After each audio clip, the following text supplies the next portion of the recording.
So we're going to do another ski, go back to the basics. This time Carl's going to ski a bit higher, and the reason I'm doing these very specific target areas is so that you can reference them to application.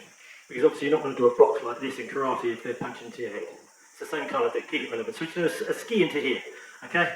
I'm out of the way, I'm coming in, and I'm going to strike him in here. You can also just go here, if you wish. It depends on which entrance you want to make. You know, I'm old, short, bad knees, so I'm doing what I can. But from here, in, ribcage. You're hitting it as hard as you can. Ideally, you want to get a bit of a flinch from here.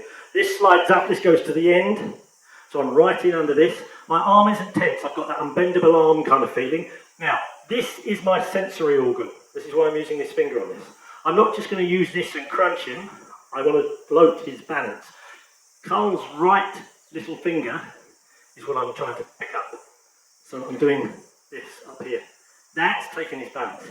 I'm not using this. Now I'm going to move my body through here and it'll be like casting efficiently. So it's a bit higher.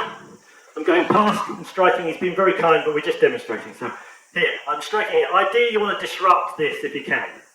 A bit of a flinch is great. From here, this slides into beneath the hand, this goes to here. Don't forget this is only kata. Someone's really skiing at you with a piece of wood, you're going to do something different. I drop in underneath, and this arm comes through like an unbendable arm. It's like when I started Aikido. I'm not using strength, it's been supported by my hip, and my foot is acting as a post underneath my hand. This is way weaker. Okay, so I'm here. This could be an arm bar, hyperextension. I'm not using that, this is connection, it's here. I'm using my grip, gripping with key thing, and I'm connecting to my partner's little finger. He's still got weight in. And when I drop, there he is. Now he's buoyant. Now I'm going to send a kinetic wave through this, and there's the okay. So he's been taken up and thrown, and he should feel it up from the small of his back up through his shoulders. Okay, very, very specific thing. There's lots we can go into with this, but one of the things I really like about this particular one is that when you're here, it becomes muscle.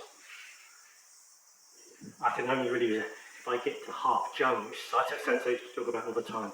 I'm then using the principles of leverage.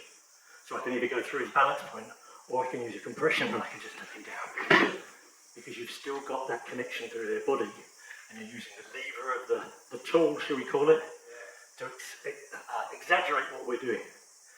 I'm saying it's the practical applications. It's a way of using the lesson or the principle within the kata. This is what I'm talking about. So I'm hoping just to get people thinking about what they're doing, so you're not just mimicking what Sensei is telling you until you get good at it and then crossing it off the list. Why are you doing it? Ask why. Always ask why. Okay. So we've just done this. We've just done this rib strike. Obviously, from a straight punch, especially if he's punching quite high or whatever. This is the obvious shape. I'm missing his ribs. I think you can strike through, and then you've got this. We've all done this. Pichi-nagi or whatever you want to call it. It's got some value. The Aikido version tends to be quite nice because you're letting your partner roll away, but playing here, obviously this is the more kind of brutal one. If I drop, he's in all sorts of trouble. Yeah. I mean, that thing with the making the little finger buoyant. If he's got his imaginary jaw, and we're taking this up here, and this little finger's going buoyant. What use is that? So, I mean, I just strike with that hand, with left hand. Yeah. So, bang here. If I've got this shape here comes on, this is a similar thing. The Sankyo gives you the similar buoyancy. It's going up the back of his arm here. That lift is giving me, a cushion. And I can't do that. If he's done a punch and he's weighted down, this would be a very poor choice of technique. But if you can find, whatever way you're doing it, there we go. Whatever way you're doing it, whatever technique, if there's some kind of buoyancy, there's many ways of lifting up. If there's ways of lifting the centre up, it's another principle that's in that basic technique. Right, so let's just try the hedging for safety. So the straight punch, out of the way. Strike wherever you want. Try not to make this stop. So it's coming in through here. I've not got this bent this time. Doesn't matter. I'm going to use my shape, use my shoulder instead. You're not always in a full full bore situation, you're not always going to get stuff perfectly, obviously. So maybe it could be a push, yeah, whatever it is. Now, it is on. It's elbow up, so I'm not going to get the same thing. It doesn't matter. I've still got the ability to do the same body movement. We're still controlling the shoulder. So these variations on a thing will just pop out. So people doing this straight punch, if we're trying to do, this and roll it this way, so we've got this hyperextended elbow kind of shape.